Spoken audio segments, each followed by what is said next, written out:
আসসালামু আলাইকুম, স্বাগত জানাচ্ছি ইস্পাহানি মির্জাপুর জিরো আওয়ারে। আমি তৌহিদ শান্ত। আজকে শহীদ বুদ্ধিজীবী দিবস। আমরা আসলে 15ই ডিসেম্বর পড়ে গিয়েছি, 14ই ডিসেম্বর ছিল শহীদ বুদ্ধিজীবী দিবস।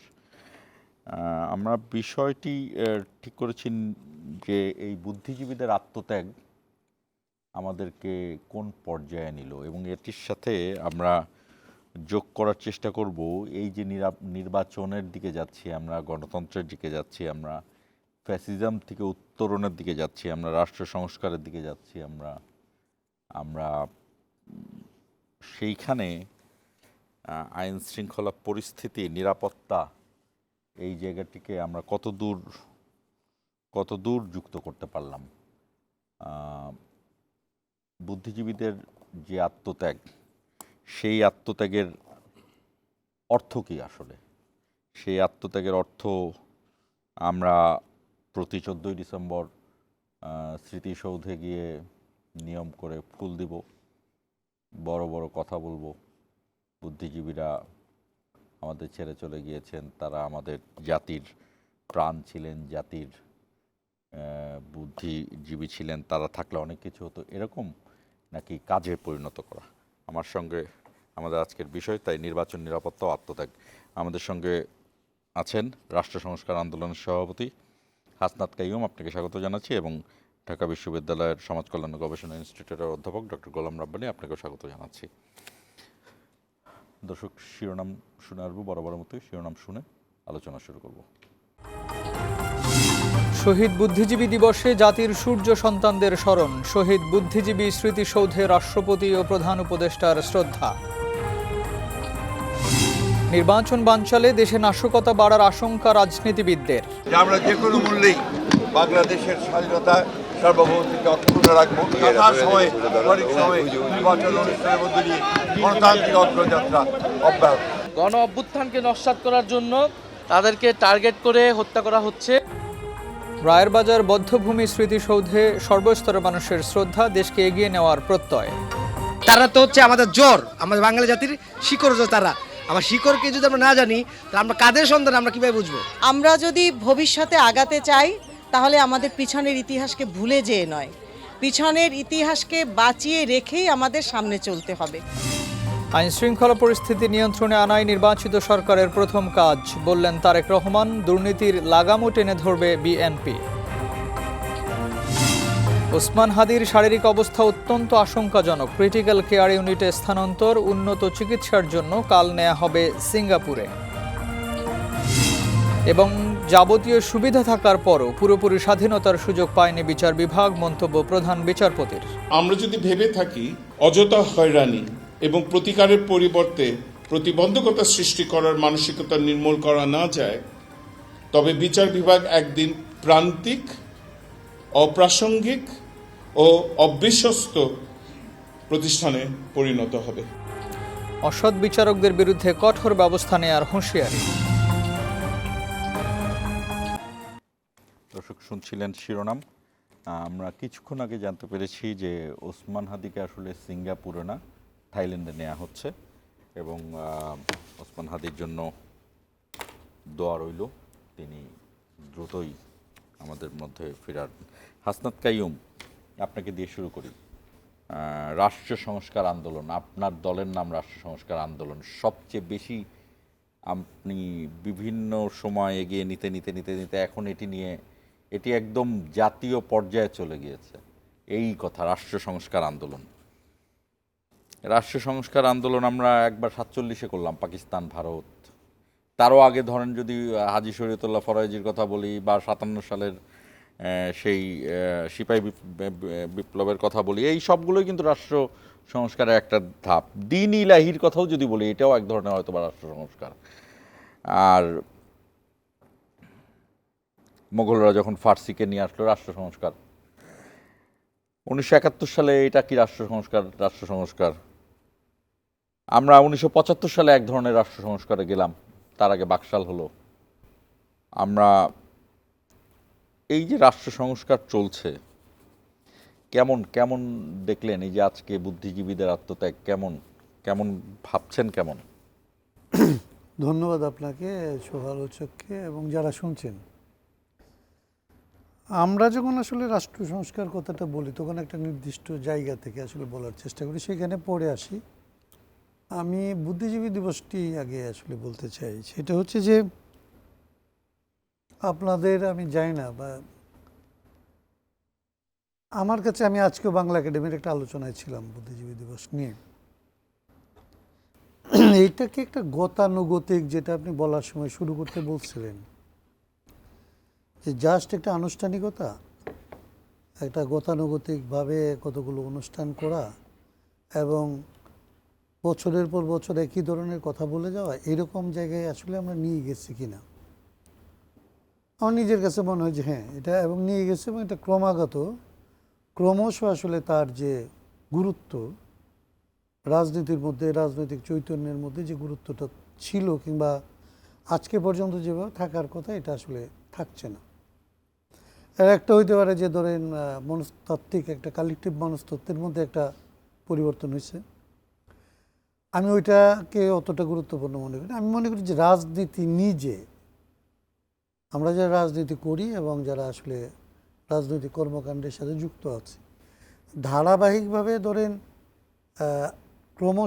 ক্রমাগতই আসলে আমাদের রাজনৈতিক আকাঙ্ক্ষার কথাটা আমরা অনেক উঁচু করতে পারছি, উঁচু সুরে বলি, এবং বাস্তবায়নের প্রক্রিয়াটা ক্রমশই নিচের দিকে অথবা বাস্তবায়ন না হওয়ার দিকে যাচ্ছে।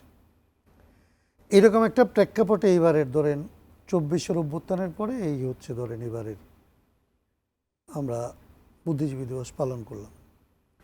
যদি আসলে 24-এর অভ্যুত্থানের পরে রাজনীতির যে আশা আকাঙ্ক্ষা, যেটা ধরেন সংস্কারের কথা বলেন, এটা যদি এরকম হইতো যে জাতি এটার মধ্যে আসলে একটা সম্ভাবনা দেখতে পাচ্ছে, জাতি এটাতে যদি উজ্জীবিত বোধ করতো, তাহলে কিন্তু শহীদদের এই যে বুদ্ধিজীবীদের আত্মত্যাগ, এটা একরকমভাবে আসলে জাতির সামনে প্রতিবাদ হইতো।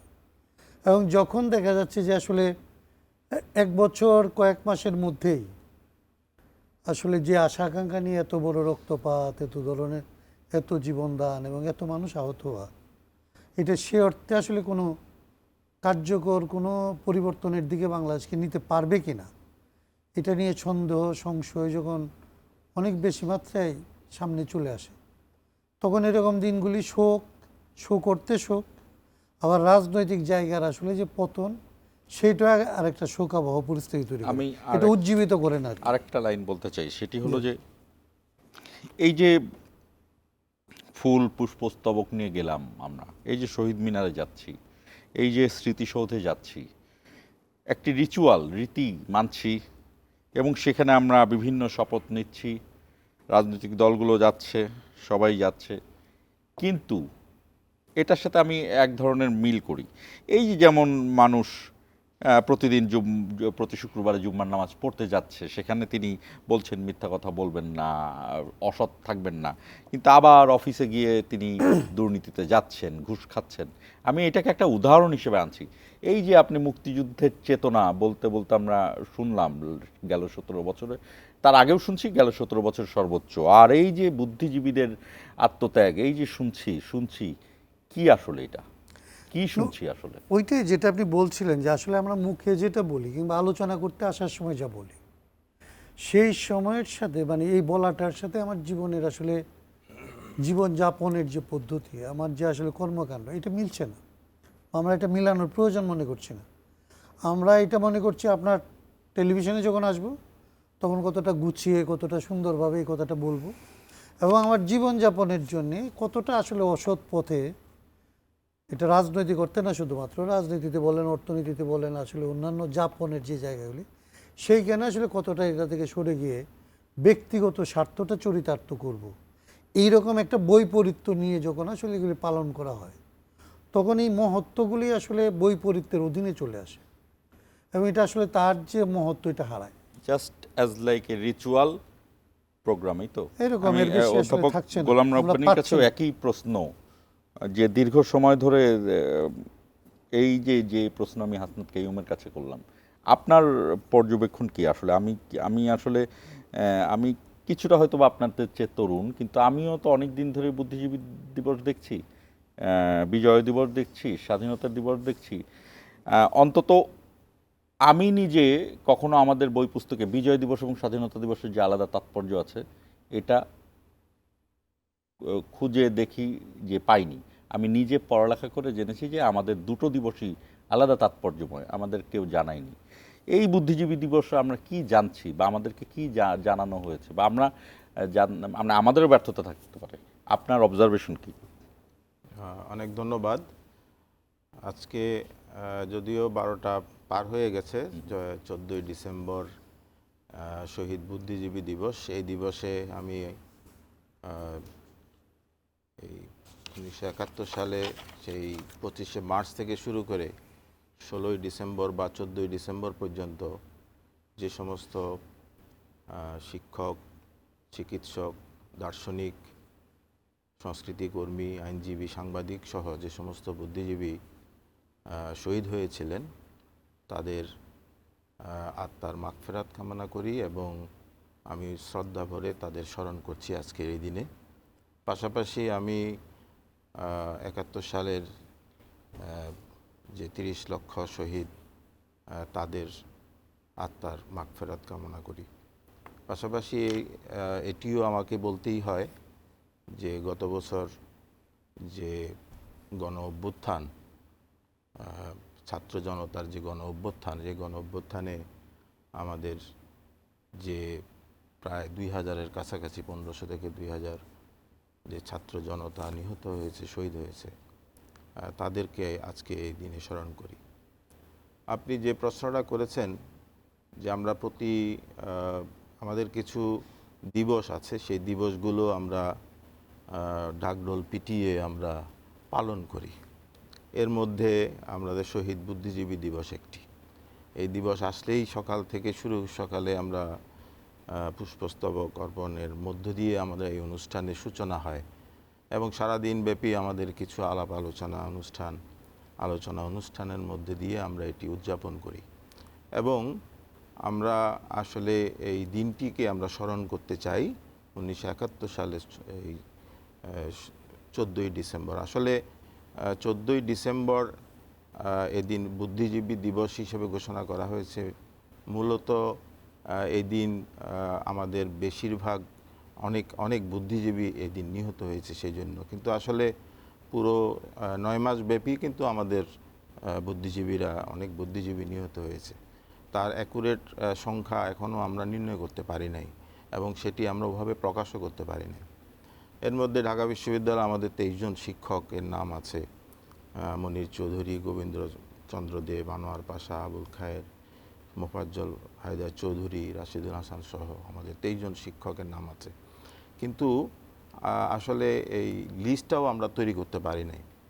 এই যে নামগুলো যে বললাম, আমাদের শহীদুল্লাহ কায়সার সহ আমাদের যে ফজলে রাব্বি, আলতাফ মাহমুদের মতো মানুষ, বুদ্ধিজীবীরা এদিন আত্মাহুতি দিতে হয়েছিল, তাদেরকে সেই পাকিস্তানি সামরিক জান্তা এবং আমাদের এদেশীয় কিছু দোসর যারা সহযোগী ছিল সেই পাকিস্তানি বাহিনীর, তাদের সহযোগিতায় এই আমাদের যে সূর্য সন্তানদেরকে এদিন ঘর থেকে চোখ বেঁধে ঘর থেকে বের করে নিয়ে গিয়ে নৃশংসভাবে হত্যা করেছিল।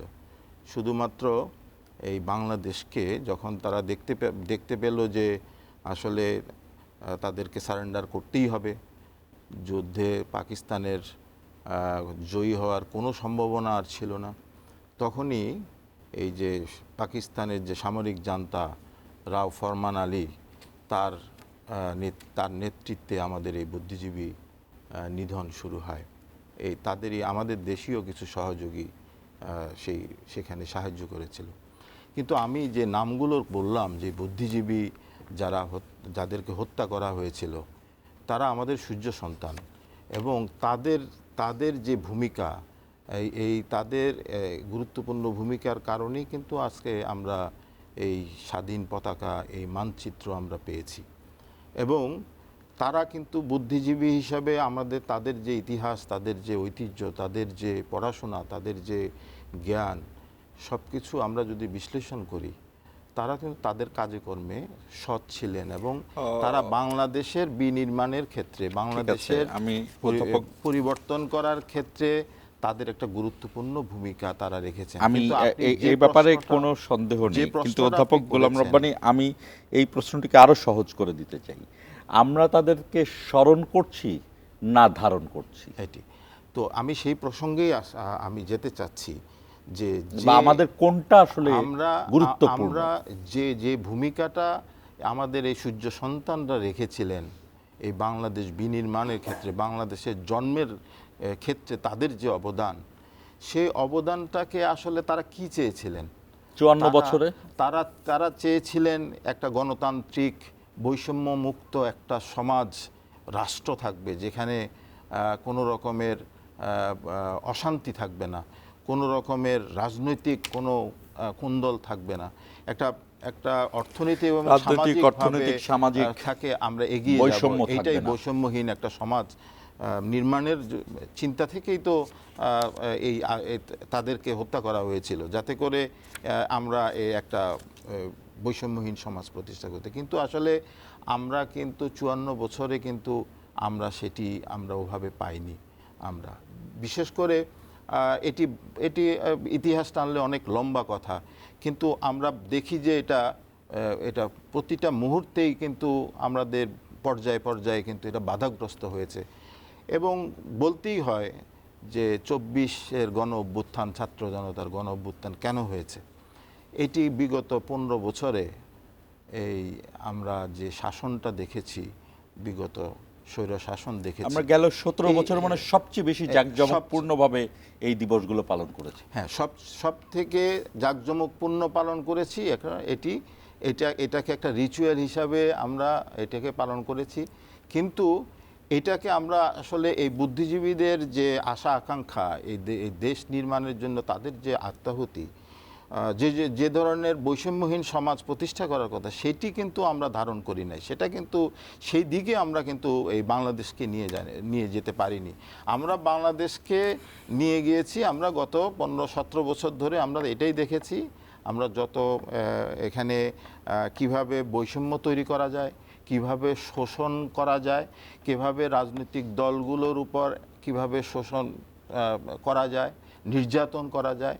আমরা রাজনৈতিক যে সংস্কৃতি আমরা গত 15-17 বছর ধরে রেখেছি, এটার জন্য কিন্তু বুদ্ধিজীবীরা তাদের আত্মাহুতি দেননি। একটু হাসনাত কাইয়ুমের কাছে আসবো, যেটি অধ্যাপক গোলাম রব্বানীকে আরো সহজভাবে বলেছিলাম যে আমরা কি করছি, স্মরণ না ধারণ, মানে আমরা কি এটি আসলে, আমি জানি না আমি বোঝাতে পারছি না কিনা, মানে স্মরণ করছি না ধারণ করছি, ধারণ করছি না স্মরণ করছি, কোনোটাই ঠিক মতো করছি না। স্মরণ করলে আসলে অনেকটা ধারণ করা হয়, এবং স্মরণ করার ট্রু পার্সপেক্টিভে আপনি করছেন কিনা, মানে আপনি যেটা বলছিলেন যে রিচুয়াল হিসাবে করা, যে আমার এটা কম ভাই যেটা বললেন যে আসলে ফুল নিয়ে যাব, একটা সুন্দর পাঞ্জাবি পরে যাব, টেলিভিশনের সাথে আমরা বলবো, এবং তারপরে আমার জীবনযাপনের মধ্যে যেটা আমি প্রথমে বলছিলাম যে এই চেতনার বাইরের সমস্ত কাজটা আমি করব।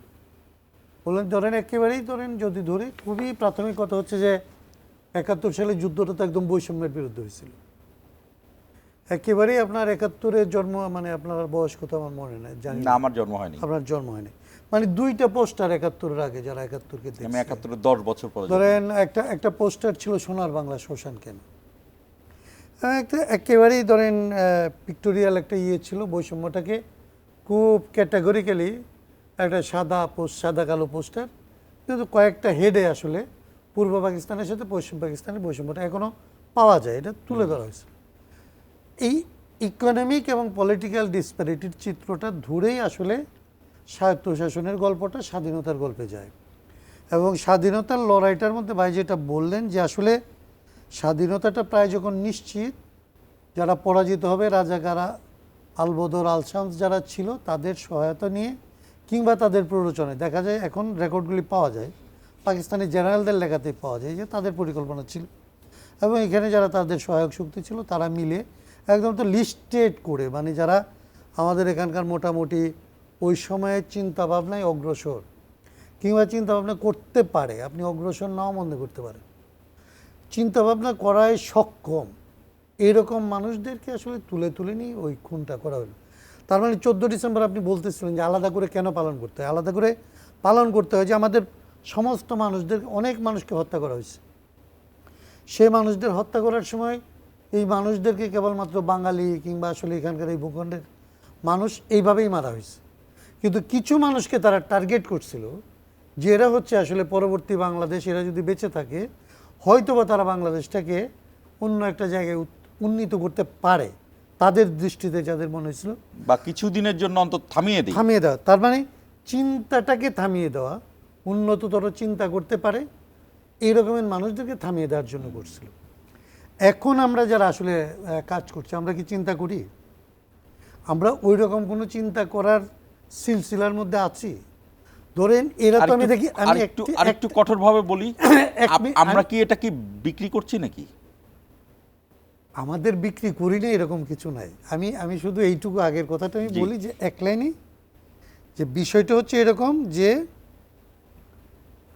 চিন্তাটা করি আসলে একদমই হচ্ছে ব্যক্তিগত স্বার্থে এবং অন্যকে বঞ্চিত করার লক্ষ্য থেকে। এটা একটা চিন্তা, এটা কিন্তু এই চিন্তার সামাজিক কোনো স্বীকৃতি নাই, এটাকে চিন্তা বলে না। চিন্তা আকারে যেটাকে বলে, সামাজিক স্বীকৃতি যেটার থাকে, সমাজের জন্য যে চিন্তাটা হওয়ার কথা, সেই চিন্তাটার মধ্যে এই চিন্তাটাকে বন্ধ করে দেওয়ার জন্য যদি ওই হত্যাকাণ্ডটা হয়ে থাকে, তাহলে আমার কাছে এটা মনে হয় যে ওরা খুব সফল। 54 বছর ধরে এর চাইতে খুব ভালো জায়গায় আমরা যাইতে পারি নাই। 54 বছরে তো আমি আরেকটা জহির রায়হান পাই নাই, তো 54 বছর আরেকটা মোফাজ্জল পাই নাই আমি। তার মানে হচ্ছে তাইলে তারা খুব সাকসেসফুল এটা করতে পেরেছিল। আমরা ছোট্ট একটা বিরতিতে যাব। 54 বছরে আমরা তাহলে কি আপোষকামী বুদ্ধিজীবীদের পেয়েছি কিনা প্রশ্ন থাকবে অধ্যাপক গোলাম রাব্বানী আপনার কাছে। দর্শক আমাদের সঙ্গেই থাকুন, 1 মিনিট পরে ফিরছি।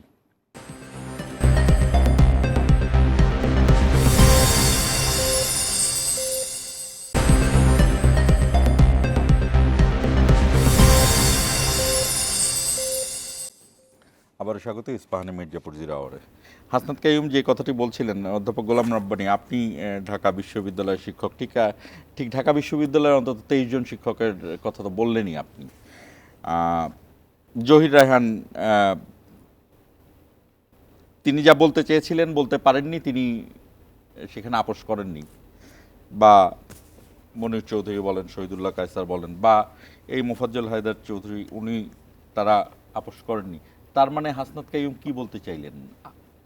আপোষকামী বুদ্ধিজীবী মানে আসলে আমরা পাই নাই, মানে এই যে ঢাকা বিশ্ববিদ্যালয়ে আছে, সেখান থেকে আমরা আর আপোষহীন কোনো বুদ্ধিজীবীদের পেলাম না। আপোষহীন না, আসলে বুদ্ধিজীবী কোনটা, আর আপোষকামী বুদ্ধিজীবী কারা, আর আপোষহীন বুদ্ধিজীবী কারা, মানে পাইনি কেন, না পেয়েছি? অনেক ধন্যবাদ। এর উত্তরের আগে যেটা বলছি, যে প্রশ্নটা এর আগে করেছিলেন, আমি ওই এক কথায় সেই উত্তরটা দিতে চাই। আসলে আমরা 14ই ডিসেম্বর আসলে, 16ই ডিসেম্বর আসলে আমরা এগুলো উদযাপন করি, এগুলো স্মরণ করি, যে বুদ্ধিজীবীদের স্মরণ করছি আজকে। কিন্তু বুদ্ধিজীবীদের যে অবদান, তাদের যে দীর্ঘ, তাদের যে কর্মযজ্ঞ, সেগুলো কথা যদি আমরা চিন্তা করি, বিশ্লেষণ করি, তারা যে ধরনের বাংলাদেশ নির্মাণের কথা চিন্তা করেছেন, ভেবেছেন, বা তাদের যে কাজকর্মের মাধ্যমে বাংলাদেশকে যেভাবে তারা তুলে ধরার চেষ্টা করেছিলেন, যার কারণে তাদেরকে মেরে ফেলা হয়েছে, যার কারণে তারা থাকলে বাংলাদেশ খুব দ্রুত হয়তো উন্নতি বিধান হতো, এবং তাদেরকে মেরে ফেলার মাধ্যমে বাংলাদেশকে পঙ্গু করার একটা চেষ্টা করা হয়েছিল এটি।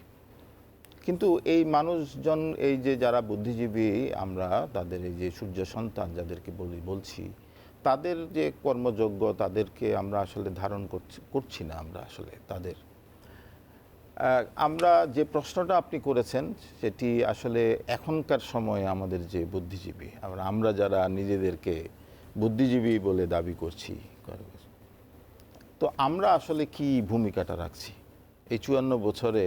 এই বুদ্ধিজীবী হত্যা করার পরে এই স্বাধীন বাংলাদেশে 54 বছর আমাদের আমরা তো অনেক বুদ্ধিজীবী এখন আমরা দেখছি, তারা কি ভূমিকা রাখছে, এটি হচ্ছে আসলে প্রশ্ন।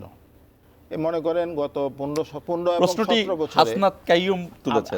আমি যদি বলি এই 15 বছরে এই দেশে কোনো গণতন্ত্র ছিল না। আপনি কি আমি যদি তার আগে ছিল?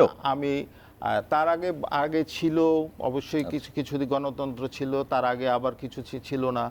এই চড়াই উতরাইয়ের মধ্যে দিয়েই 54 বছর। কিন্তু আমরা যদি মোদ্দা কথায় যদি গত 15 বছর 17 বছরের কথা 15 বছরের কথা ইতিহাস টানি, আমি যে প্রশ্নটা আপনি করেছেন যে আমরা আসলে আমরা বুদ্ধিজীবীরা করছিটা কি, স্মরণ না ধারণ কি করছি, তো আসলে এই 15 বছরে আমি বুদ্ধিজীবীদের কাছে আমার প্রশ্ন, এখনকার আমাদের ঢাকা বিশ্ববিদ্যালয়ের অনেক শিক্ষক আছে, তাদের কাছে প্রশ্ন যে 15 বছরে কি আসলে সত্যিকারের কোনো গণতন্ত্র ছিল?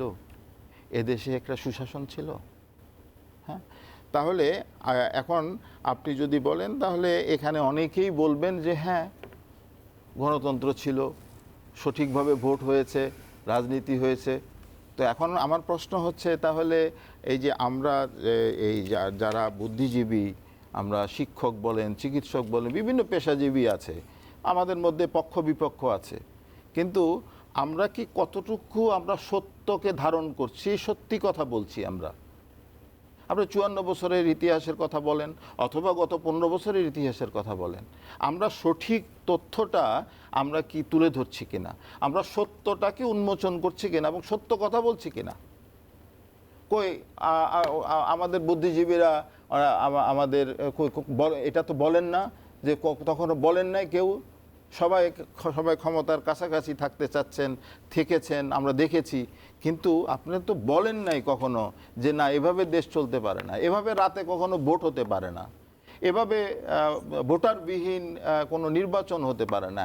একের পর এক আপনারা একটা দুইটা তিনটা, হ্যাঁ, 14 গেল, 18 গেল, তারপরে 24 গেল, কিসের মানে কোথায় গণতন্ত্র, কোথায় সুশাসন? এই কথাগুলো তো আসলে আমার প্রশ্ন, সঠিক ছিল কি? বাংলাদেশ কি সঠিক রাস্তায় ছিল? তো আমরা বুদ্ধিজীবীরা আসলে আমরা কোন পক্ষে, আমরা যে পক্ষ অবলম্বন করে আমরা যে সত্যকে আমরা ঢেকে আমরা কথা বলছি। আমরা কয়েকদিন আগে যে আমাদের যে এই যে 24-এর যে গণ অভ্যুত্থান অস্বীকার করা যাবে? এখানে যে 1500 থেকে 2000 ছাত্র জনতাকে মেরে ফেলা হয়েছে, শহীদ করা হয়েছে, এটা কি অস্বীকার করা যাবে? এবং কিভাবে মারা গেছে, তাদেরকে কিভাবে হত্যা করা হয়েছে, সেগুলো আপনাদের, এগুলো তো এখনো জ্বলন্ত, এগুলো, হ্যাঁ, এগুলা আমাদের সামনে এগুলো জ্বলন্ত। এখন কথা হচ্ছে যে এই যারা এই হত্যার মানে নির্দেশদাতা, যারা হত্যা করার নির্দেশ দিয়েছে, হত্যা করা হয়েছে, এখন তাদের বিচার করা হচ্ছে, তাদের বিচারের রায়ও হয়েছে। এবং আপনি যদি বলেন তাহলে আমরা 1000 জন শিক্ষক আমরা বিবৃতি দিচ্ছি, আমরা কি আসলে আমরা ভেবে চিনতে সেই বিবৃতিটা দিয়েছি? এই যে হত্যাকাণ্ডগুলো ঘটার আগে কেন বিবৃতিগুলো আসেনি? ওই ভোটের এরকম হওয়ার আগে কেন বিবৃতিগুলো আসেনি? আমি আসবো অধ্যাপক গোলাম রব্বানী, আমি হাসনাত কাইয়ুম আপনার কাছে আসবো। একটি কথা ছিল যে বিক্রি করি কিনা আমরা, এক, আর 2 নাম্বার এই যে অধ্যাপক গোলাম রব্বানী বললেন যে আমরা আসলে কি করছি, গণতন্ত্র কোথায়, কি, এই প্রশ্ন তো আমার আসলে, হ্যাঁ, মানে যাদের এই যে মোফাজ্জল হায়দার চৌধুরী বুঝতেছেন যে তাকে মেরে ফেলতে পারে, কিন্তু সে তার বাসার মধ্যেই থেকে গেলেন, এই যে তারা হয় বোকা, তারা বোকা, অথবা তারা আসলে আমি জানি না তাদের কোন জায়গাটায় আমরা আছি, এক। 2 হলো এই যে আমরা একটা গণতন্ত্রের পথে যেতে চাচ্ছি, নির্বাচন করতে চাচ্ছি, একটি দল এই ধরনের অপরাধের সাথে যুক্ত হলো, এই কিলিংয়ের সঙ্গে, এবং তারা কোনো রিকনসিলিয়েশন ছাড়াই আবার তারা উস্কানিও দিচ্ছে। এই সব কিছু মিলে কেমন মনে হচ্ছে, কি দেখছেন? আবারও যেটা ধরেন, আমাদের গোড়ার যে গলদ, এগুলি তো আমাদের সারেনি। আমাদের গোড়ার গলদের মধ্যে ধরেন ক্রমশ আমরা আরও আষ্টে পৃষ্ঠে জড়া যাচ্ছে। এক একটা সময় এক একটা চেষ্টা করা হচ্ছে, অথবা ধরেন এক একটা পর্যায়ে আসতেছে যখন আর কোনোভাবেই মানুষ মেনে নিতে পারছে না, তখন কোনো ধরনের বার্স্ট আউট হচ্ছে, এমনি বার্স্ট আউট হচ্ছে। সেটাকে আবার আর কোনোভাবেই এইটার পরবর্তী ধাপে আসলে আমরা নিতে পারছি না। আমি যেরকম এটা একটা বলি, প্রায় এখনও বলছি, যে আমাদের এখানে প্রচুর এরকম ঘটনা আছে। আপনি ইয়ে থেকে শুরু করলেন না, মানে 1857 সিপাহী বিদ্রোহ থেকে শুরু করলেন, এরকম দেখবেন যে আমাদের এখানে মানুষ অকাতরে কিছুদিন পর পর আসলে এক একটা লড়াই আমাদের করেছে। নূর হোসেন মরে যাচ্ছে, একদম আমাদের 90-এর গণঅভ্যুত্থান, আমাদের আমাদের আফম বসুনিয়া মরে এক- যাচ্ছে, এক আমাদের একটা- মুগ্ধ মরে যাচ্ছে, আবু সাইদ মরে যাচ্ছে, এক একটা সময়- আবার বুদ্ধিজীবীরাও মরে যাচ্ছে। জি, এক একটা সময়ে শহীদের যে রাস্তা, শহীদ হওয়ার যে রাস্তা, সেটা চেঞ্জ হচ্ছে। আপনি দেখেন যে ক্ষুদিরাম কিংবা আসলে যখন সূর্য সেনের মৃত্যু বা তার আত্মাহুতি, এটা বোঝা গেছে যে এরপরে আর ব্রিটিশ থাকবে না। কিংবা নূর হোসেনের স্টাইল বা তার এই মৃত্যুর পরে বোঝা গেছে এরশাদ আসলে আর নাই, ডাক্তার মিলন মরে যাচ্ছে, মিলন মরে যাচ্ছে। কিংবা এবার সবচেয়ে অন্যরকম যেটা আমরা দেখলাম আমাদের জীবদ্দশা এবং সারা দুনিয়া দেখলো, আবু সাইদ আবু বুক সাইদ। পেতে দিয়ে এরকম একটা পরিস্থিতি করলো যে এরপরে আর বুকের কোনো অভাব বাংলাদেশে হইল না। কিন্তু যেটা দুর্ভাগ্য, যে ভাই যেটা বলতেছিলেন, এই যে আমাদের হাজার হাজার মানুষ, হাজার হাজার বাচ্চারা, তরুণরা জীবন দিল, দেওয়ার পরে অব্যবহিত পরপরই আমরা দেখছি যে বিজয় একটা হচ্ছে মনে হচ্ছে, কিন্তু তারপরে আমি দেখতেছি যে বিজয়টা হাতছাড়া হয়ে যাচ্ছে। আমি শুধু বুদ্ধিজীবীদের জায়গায় এই একটা কথা বলে আপনার পরের প্রশ্নটা আসবে। আমাদের এখানে যদি 54 বছরের বুদ্ধিজীবিতার মধ্যে এইটাও পাইতাম যে আসলে এইটুকু চিন্তা যে কেন আসলে আমাদের বিজয়গুলি ব্যাহাত হয়, কোন কোন পদ দিয়ে এটা ব্যাহাত হয়, এটাকে কিংবা এবারের পরেও আমাদের এটা খুবই দরকার যে আরেকটু উত্থান হয়তো আমাদের ঘটবে, কারণ এটা অনিবার্য হয়ে গেছে আমাদের এখানে। এটা মানুষ যদি না আসলে যে কারণে জীবন দেয় সেটার কোনো সমাধান না হয়, তাহলে তো এটার কারণ আবার ঘুরতে থাকে, রিকারেন্ট একটা পরিস্থিতি হয়। মানে আমি আবারও যেটা বলতে চাইতেছি, এই কথা বলে অন্য জায়গাটা আসবো, যে পরিস্থিতিতে ব্যাহাত হওয়ার পথটাকে যদি আমাদের বুদ্ধিজীবীরা চিহ্নিত করতে না পারে, তাহলে আবার হয়তো এরকমই পথে আমরা চলব। এইটারই একটা হচ্ছে ধরেন এবারের নির্বাচন। এখন এইবারের নির্বাচন তো হওয়ার কথা ছিল আমাদের যখন আসলে তত্ত্বাবধায়ক তো না, অন্তর্বর্তী সরকার যখন আসলে নির্বাচনে আলাপ করছিলেন, তখন তো তিনি এরকম বলতেছিলেন যে আসলে ইতিহাসের সর্বশ্রেষ্ঠ একটা নির্বাচন উনি করতে চান, খুবই আনন্দ উৎসব মুখর একটা নির্বাচন। এবং আমরা দেখলাম যে এখন যেটা দেখছি, নির্বাচনের জায়গাটা একটা সময় পর্যন্ত মানুষের মধ্যে আশঙ্কা ছিল যে সরকার আদৌ নির্বাচন চায় কিনা, নির্বাচনের তারিখ দেবে কিনা, নির্বাচন হবে কিনা। বাট পরিস্থিতি হচ্ছে এরকম, যখন আপনি নির্বাচনটা ঘোষণা করতেছেন, তখন আপনি এরকম একটা পরিস্থিতির মধ্যে নির্বাচন ঘোষণা করতেছেন যে আজকের যে ঘটনা দেখা গেল যে আপনি যাদেরকে মনে করতেছেন যে অনেক কিছু দিয়ে পরাজিত করছেন, তারা আপনার প্রকাশ্য দিবালোকে রাজধানীর ব্যস্ততম সড়কগুলির মধ্যে কোনো একটা জায়গায় আপনার গুলি করে মানুষ মেরে, শুধুমাত্র মেরে ফেললো বিষয়টা এরকম না, মেরে সে এই দেশ থেকে আপনাদের মিডিয়ার খবর অনুযায়ী সে নিরাপদে বাংলাদেশ ছেড়ে চলেও গেল।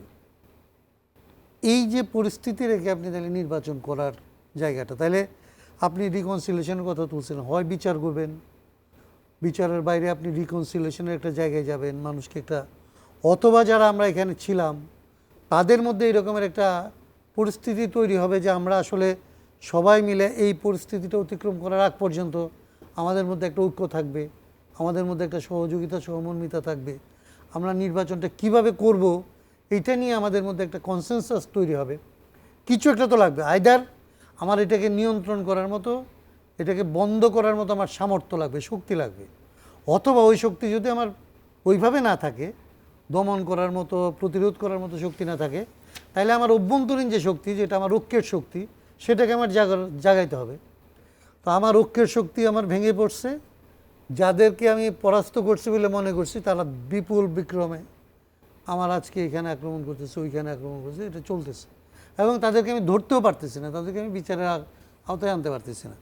তার মানে পরিস্থিতিটা যেটা নিয়ে বলছিলাম, যে আবারও যদি আসেন, বুদ্ধিজীবী দিবসই আসেন, বিজয় দিবসই আসেন, কি আসলে আমাদের এরপরে 90 আসেন কিংবা এই 24-এর অভ্যুত্থানে আসেন, কোনো একটা জায়গার মধ্যে আমরা এইটাকে নিশ্চিত করতে পারি নাই যে এইটুকু আমাদের অর্জন হইল। এবার এই জিনিসগুলিকে আমরা আসলে এইভাবে সুরক্ষিত করব, তারপরে এই যে অগ্রগতি হলো এইখান থেকে আমি শুরু করব।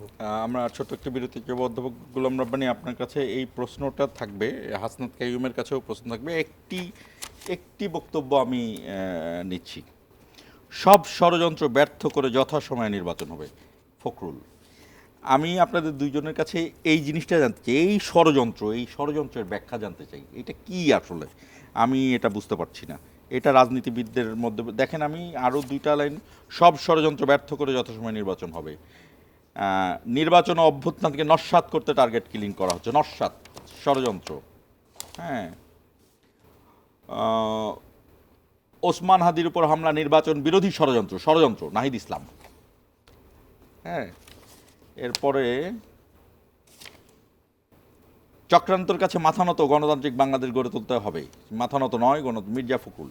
এই যে চক্রান্ত, ষড়যন্ত্র, নস্যাৎ, এইগুলার সংজ্ঞা জানতে চাই আমরা ছোট্ট একটি বিরতির পরে।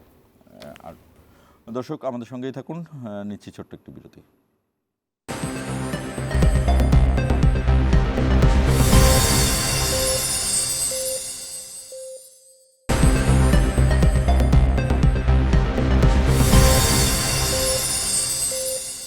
স্বাগত ইস্পাহানি মির্জাপুর জিরাওয়ারে। যে অধ্যাপক গোলাম রাব্বানী, আপনার কাছে এবং হাসনাত কাইয়ুম দুইজনের কাছে, এই যে দেখেন সব ষড়যন্ত্র ব্যর্থ করে যথাসময়ে নির্বাচন হবে, ফখরুল, আমরা আশঙ্কা করছি এরকম আরও ঘটনা ঘটতে পারে, মির্জা ফখরুল, আশঙ্কা করছি নির্বাচন ও অভ্যুত্থানকে নস্যাৎ করতে টার্গেট কিলিং হচ্ছে, নাহিদ ইসলাম একদম তরুণ রাজনীতিবিদ, সেও মির্জা ফখরুলদের বাক্য ধরে ফেলেছে। আমি জানি না ভুল বললাম কিনা, একদম তরুণ রাজনীতিবিদ, কিন্তু সেও মানে ওসমান হাদির উপর হামলা নির্বাচন বিরোধী ষড়যন্ত্র। আমি এই ষড়যন্ত্রটাকে দৈর্ঘ্যচ্ছেদ বা প্রস্থচ্ছেদ করতে চাই। এই ষড়যন্ত্রটা কি আসলে, বা কি বলতে চাচ্ছেন আসলে? মানে ষড়যন্ত্র রুখার কথা বলতে চাচ্ছেন, নাকি ষড়যন্ত্র বলে দিলাম কিন্তু আমার কোনো দায় দায়িত্ব নাই, ষড়যন্ত্র হতে থাকুক, না কি আসলে আমি এটা জানতে চাই। না, নাকি শুধু দায় দায়িত্ব সরকারের, রাজনৈতিক দলের, আমি সবকিছু মিলিয়ে জানতে চাই। 24-এর ছাত্র জনতার গণ অভ্যুত্থানের মধ্যে দিয়ে আমাদের লক্ষ্য কী ছিল? একটা বৈষম্যহীন রাষ্ট্র, গণতান্ত্রিক রাষ্ট্র নির্মাণ করার জন্যই তো আসলে এই এত আত্মাহুতি, এত রক্ত ঝরেছে, তাই না?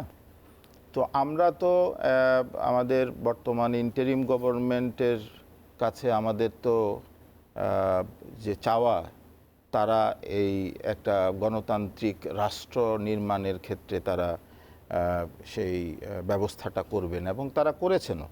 এবং আমরা দেখতে পাচ্ছি যে আগামী 12ই ফেব্রুয়ারি আমাদের সেই কাঙ্ক্ষিত ত্রয়োদশ সংসদ নির্বাচন সেটা অনুষ্ঠিত হবে, এবং এর মধ্যে দিয়ে আমরা আশা করি আমাদের বাংলাদেশের যে বিগত দিনের যে জঞ্জাল সেটি দূর হয়ে একটা গণতান্ত্রিক রাষ্ট্র ব্যবস্থা আমরা পাব, এবং বৈষম্যহীন একটা সমাজ আমরা যে স্বপ্নটা দেখি সেটি আমরা এই যে নতুন যে যারা ক্ষমতায় আসবে তাদের মাধ্যমে আমরা সেটা আশা করি।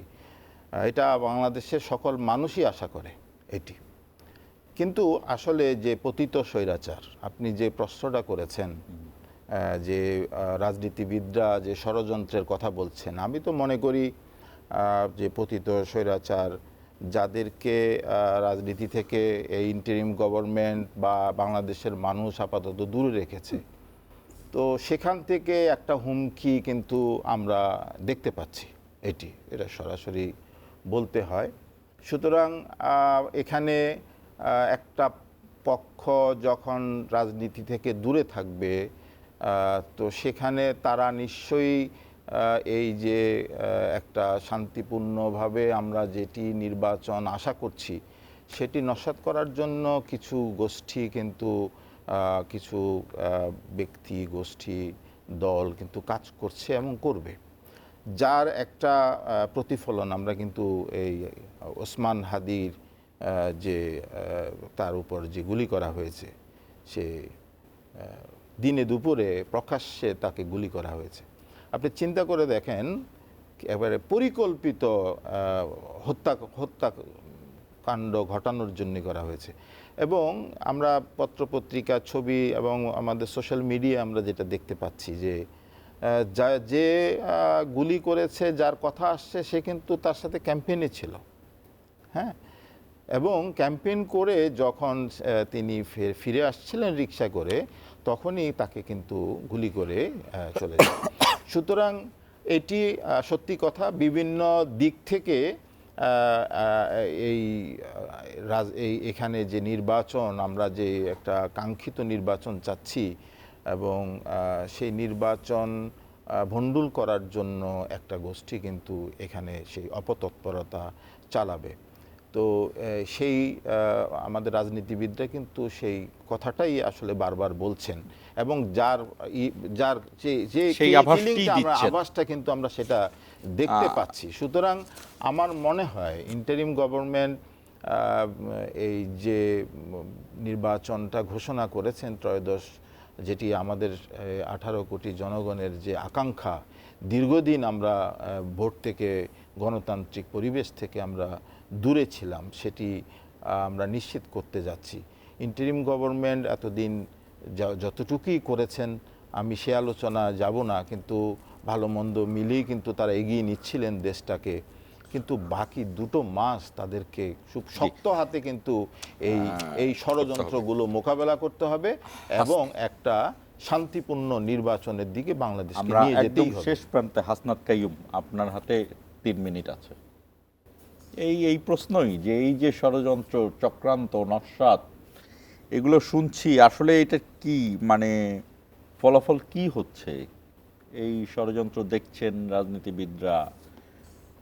এইটা ধরেন খুবই ভালো হইতে পারতো। ভালো হইতো যদি ধরেন আমরা যারা এটার সাথে জড়িত তাদেরকে যদি আসলে আমরা আইনের আওতায় আনতে পারতাম, গ্রেফতার করতে পারতাম, প্রপারলি ইন্টারোগেট করতে পারতাম কারা তার পেছনে আছে এবং কেন হচ্ছে।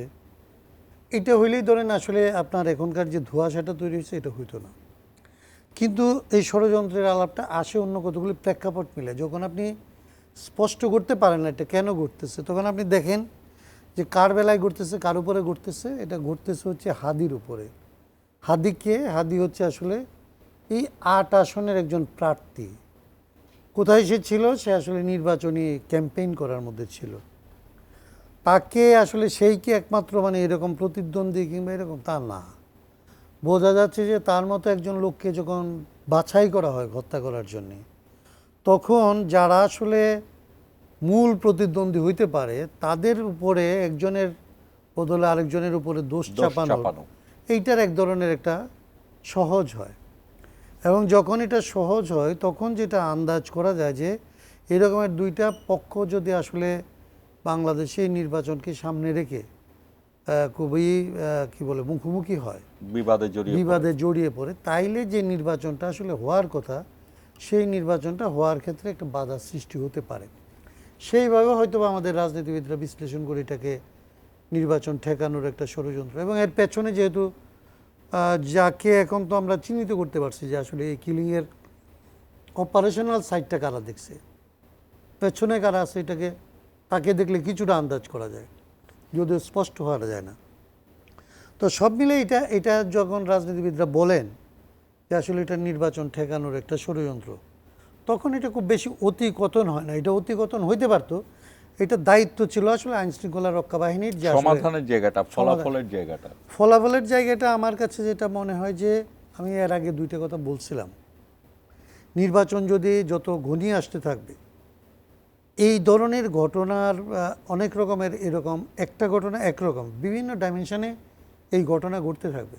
এবং এটার আশঙ্কা করা যায় যে আসলে এই নির্বাচনকে সুষ্ঠুভাবে সম্পন্ন করার জন্যে আইন শৃঙ্খলা রক্ষা বাহিনীর এখনকার যে অবস্থা, তা দিয়ে আসলে এটাকে সুষ্ঠুভাবে করা যাবে না। এইটা সুষ্ঠু রাখতে হইলে আসলে আমরা বরাবর বলে আসছিলাম যে রাজনৈতিক দলগুলির সাথে আসলে সরকারের বসতে হবে, বসে আসলে নন কনভেনশনাল একটা জায়গায় আসলে তাদেরকে আসতে হবে।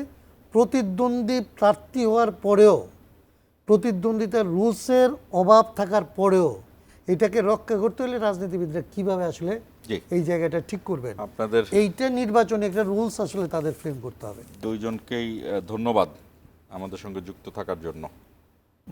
দর্শক, আমরা রবীন্দ্রনাথের একটি কবিতা পড়েছিলাম। তিনি লিখেছেন, আজি হতে 100 বর্ষ পরে কে বসে, মানে তিনি 100 বছর আগে 100 বছর পরে ওনার একটা কবিতা পড়বে, এই খায়েশ থেকে উনি এই কবিতার, খায়েশ শব্দটাই ব্যবহার করলাম, এই কবিতাটি লিখেছিলেন। আমিও এরকম একটি খায়েশ করলাম, হয়তো বা আজি থেকে আরও 54 বছর পরে এই জুলাই অভ্যুত্থানের 36 জুলাইও আমরা এই বুদ্ধিজীবী দিবসের মতো পালন করব, ধারণ করব কিনা জানি না।